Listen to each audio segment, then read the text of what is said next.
Shalom, khotbah saya bertema hamba Tuhan yang dipersiapkan untuk misi Allah. Yosua 1 ayat 1 sampai 9 di bawah satu tema besar, mahasiswa penggerak perubahan. Seorang pemanah akan memanahkan anak panahnya ke target yang ia sudah buat sebelumnya. Anak panah yang bengkok dan tidak runcing akan mempengaruhi laju dan arah dari tembakan. Ketika anak panah yang bengkok seperti ini ditembakkan, mereka akan jatuh meleset dan gagal. Pemanah tidak akan mengambil anak panah yang sudah gagal. Pemanah akan mengambil anak panah yang baru untuk menggantikan anak panah yang telah gagal. Demikianlah kita menjadi anak panah di tangan Tuhan. Allah telah membentuk kita, Allah telah merancangkan sebuah target yang begitu indah. Allah membentuk kita dengan lurus dan runcing. Namun seringkali dunia dan semua kenikmatan yang membuat kita bengkok. Ketika dosa itu telah dibuahi, membuat kita semakin bengkok. Ketika anak panah yang bengkok ditembakkan oleh Allah, tidak akan mencapai tujuannya.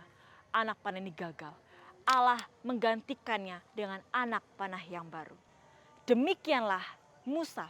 Kepemimpinan Musa digantikan oleh Yosua karena Musa telah gagal. Setelah Musa mati, Israel bergabung selama 30 hari. Kemudian Tuhan menetapkan Yosua yang penuh dengan roh kebijaksanaan untuk menggantikan Musa sebagai pemimpin Israel. Yosua merupakan asisten Musa. Yosua sering membantu Musa di dalam hal pertempuran melawan bangsa-bangsa lain. Yosua menemani Musa di Gunung Sinai. Yosua melayani di kemah pertemuan dan menjadi mata-mata di tanah Kanaan. Yosua 1 ayat 2, Allah berfirman kepada Yosua, "Hambaku Musa telah mati, sebab itu bersiaplah sekarang." Kata bersiaplah sekarang berasal dari kata kum yang berarti bangun seperti bangun dari tidur. Allah mau Yosua bangun dari kedukaannya perihal matinya Musa. Allah mau Yosua bangkit mengerjakan misi Allah yang belum diselesaikan. Bangsa Israel harus menaklukkan tanah Kanaan. Pernahkah kita ada dalam posisi jenuh sehingga terucap kata, udahlah yang penting lulus IPK pas-pasan gak apa-apa. Udahlah yang penting kuliah, gak perlu saya menjadi mahasiswa yang aktif ikutan kegiatan ini dan itu. Sikap tidak optimis seperti ini menghalangi karya Allah yang begitu besar bekerja dalam hidup setiap kita. Allah mau kita bangun dan sadar seperti Yosua. Hasilkanlah karya-karya untuk kemuliaan Tuhan. Mari kita lihat perintah Allah selanjutnya. Seberangilah sungai Yordan ini engkau dan seluruh bangsa ini, menuju negeri yang kuberikan kepada mereka, kepada orang Israel itu. Allah menyuruh bangsa Israel untuk menyeberangi sungai Yordan. Sungai Yordan punya kedalaman 195 meter di bawah permukaan laut. Volume air itu bertambah setiap menitnya. Sungai Yordan sangatlah deras dan dalam. Allah menyuruh sebuah bangsa menyeberangi sungai itu adalah hal yang mustahil. Ditambah lagi tanah Kanaan merupakan negara yang maju. Infrastrukturnya bagus, alat-alat perangnya sudah canggih. Mereka sudah punya kereta kuda. Dan orang-orang mereka raksasa. Dibanding Israel hanyalah suku pengembara, miskin dan sangat sederhana. Bayangkan ketika bangsa Israel merasa minder dan dia mundur karena kondisi yang mereka lihat. Karya alam begitu besar tidak akan pernah terjadi dalam kehidupan setiap mereka. Sulitnya tekanan menguji iman kita kepada Tuhan. SPP yang belum dibayar, kebutuhan bulanan yang tidak cukup, pembentukan asrama yang terlalu keras. Seringkali membuat kita itu takut dan khawatir. Apakah mundur dan menyerah adalah solusi yang akan kita ambil? Bangkit dan berjalanlah. Berjalan itu bukan dengan kekuatan kita, berjalan dengan iman kita. Kalau bangsa Israel melihat segala situasi yang sulit, kemudian ia berjalan mengandalkan kekuatannya sendiri, mereka sudah pasti akan kalah. Namun berjalan itu dengan iman, sepenuhnya kepada Tuhan. Di dalam perjalanan iman kita, Allah pasti akan memberikan janji-janjinya sebagai jaminan untuk kita melangkah. Mari kita lihat ayat yang ke-5b. Seperti aku menyertai Musa, demikianlah aku menyertai engkau.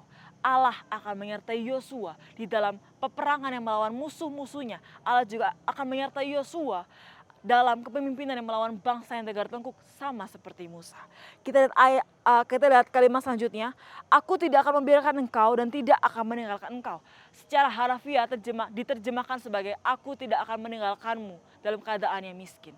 Allah tidak akan membiarkan Yosua dalam keadaan miskin papa secara rohani maupun jasmani. Janji-janji Allah diberikan kepada kita orang-orang percaya sebagai jaminan untuk kita berani melangkah di dalam iman kita. Di dalam proses perjalanan iman kita. Banyak tantangan-tantangan yang terjadi, tuntutan sini sana, dituntut orang tua standar IPK, dituntut sponsor nilai yang bagus, dituntut menjadi teladan karena kita hamba Tuhan. Seringkali semua tuntutan-tuntutan ini membuat kita stres dan jenuh. Namun firman Tuhan berkata, kuatkan dan teguhkanlah hatimu. Yang artinya percayalah penuh akan semua janji-janji yang Tuhan berikan kepada kita. Pegang teguh janji Tuhan sehingga engkau tidak akan menjadi kecut dan tawar hati. Ketika kita menjadi takut, khawatir, kecut dan tawar hati, itu adalah respon ketidakpercayaan kita akan janji-janji Tuhan. Lalu bagaimana kita dapat berhasil dan menang? Satu yang utama dan yang pertama, kita butuh firman Tuhan untuk menuntun setiap langkah kehidupan kita. Ayat yang ke-7 sampai ayat yang ke-9 berbicara mengenai Allah menyuruh Yosua untuk berpegang teguh kepada firman Tuhan sehingga perjalanan akan berhasil dan beruntung.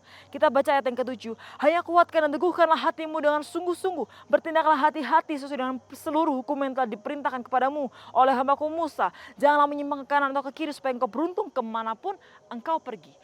Kata bertindaklah hati-hati berasal dari kata lishmor yang artinya menjaga, mengawasi, waspada. Penggunaan infinitif setelah imperatif menunjukkan bahwa kekuatan dan keberanian itu diperlukan untuk sebuah ketaatan. Allah mau Yosua untuk sungguh berhati-hatilah, jangan menyimpang ke kanan atau ke kiri, yang artinya jangan menambah atau mengurangi firman Tuhan. Di dalam kepemimpinannya, dia rentan sekali untuk kompromi dengan dosa. Dia rentan sekali untuk menambah atau mengurangi hukum Taurat yang sudah Allah tentukan. Seperti itulah orang-orang percaya. Kita tidak boleh kompromi akan dosa-dosa dan tidak boleh mendegradasi kebenaran yang sudah Allah tetapkan sebelumnya. Ayat yang ke-8. Janganlah engkau lupa memperkatakan kitab Taurat ini, tapi renungkanlah itu siang dan malam, supaya engkau bertindak hati-hati sesuai dengan segala yang tertulis di dalamnya. Sebab dengan demikian perjalananmu akan berhasil dan engkau akan beruntung. Kata renungkanlah itu berasal dari kata haga yang artinya mengulang dengan suara pelan. Taurat itu harus dilakukan dengan perkataan, pikiran, dan tindakan kita setiap hari siang dan malam. Firman Tuhan bukanlah buku ensiklopedi yang dibaca hanya untuk menambah gagasan. Firman Tuhan adalah kebutuhan dasar setiap orang percaya. Firman Tuhan harus diperkatakan, direnungkan, dilakukan setiap hari agar hidup kita dipimpin olehnya. Saudara-saudari, kemenangan dan keberhasilan yang dialami oleh Yosua merupakan buah dari ketaatannya akan firman Tuhan. Saudara, kita tidak bisa menjadi penggerak perubahan seperti tema kita kalau kita tidak dipersiapkan oleh Allah sebelumnya. Ingat ilustrasi yang saya berikan di awal khotbah saya. Anak panah telah dipersiapkan oleh Allah sebagai anak panah yang lurus, punya target yang jelas. Demikianlah Yosua dipersiapkan oleh Allah dari masa mudanya untuk menjadi seorang pemimpin.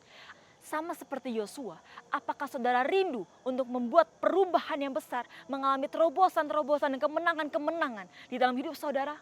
Maka bangunlah dari zona nyamanmu, berjalanlah dengan iman, pegang teguh janji Tuhan dan taatilah firman Tuhan. Demikianlah firman Tuhan hari ini. Tuhan Yesus memberkati kita semua.